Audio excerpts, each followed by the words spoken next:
I want to talk about the progress that we made this week on three fronts as we work to repair the damage to our economy from this recession and build a stronger foundation for the future. First, I signed a Wall Street reform bill that will protect consumers and our entire economy from the recklessness and irresponsibility that led to the worst recession since the Great Depression.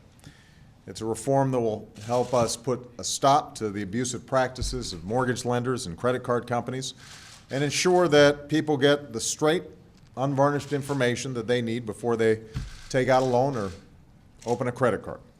It will bring the shadowy deals that caused the financial crisis into the light of day. And it will end taxpayer bailouts of Wall Street firms and give shareholders a say on executive compensation. The need for this reform, by the way, was underscored by the report issued by Ken Feinberg this morning, identifying a number of financial companies that continued to pay out lavish bonuses at the height of the financial crisis, even as they accepted billions of dollars in taxpayer assistance.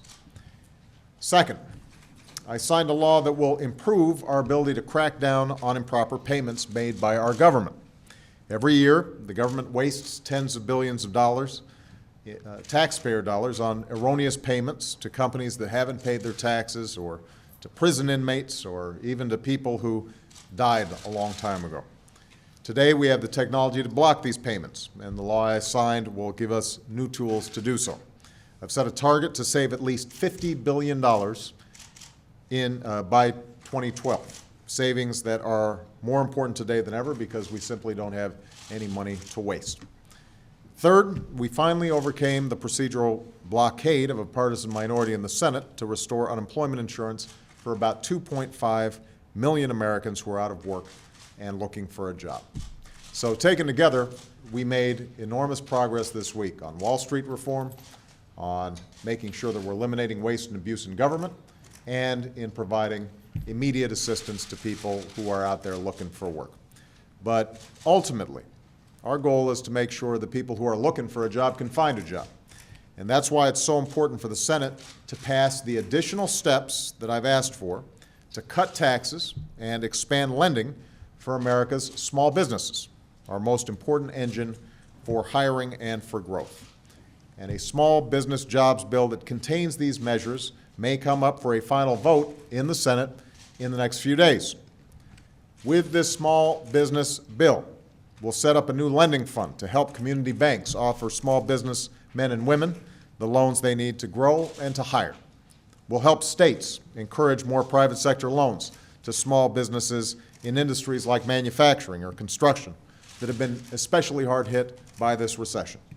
We'll expand our most successful small business initiatives and more than double the size of loans our small business owners can take out.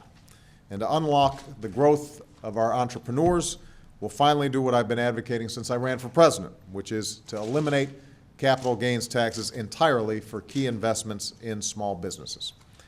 Now, last night, after a series of partisan delays, the Senate took an important step forward by supporting a lending fund in the overall small business jobs bill. I want to thank Senators Mary Landrieu and George Lemieux for their leadership and advocacy on behalf of the millions of small business people for whom this will make a meaningful difference. I was heartened that Senators Lemieux and Senator George Voinovich crossed party lines to help pass this lending provision last night, and I hope we can now finish the job and pass the small business jobs plan without delay and without additional partisan wrangling.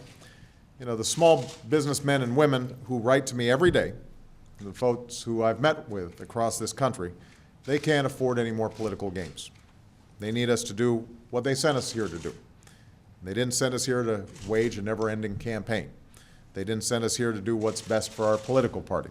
They sent us here to do what's best for the United States of America and all its citizens, whether Democrats or Republicans or independents. In other words, they sent us here to govern. And that's what I hope we will do in the remaining days before the Congress takes its August recess. Thank you very much, everyone.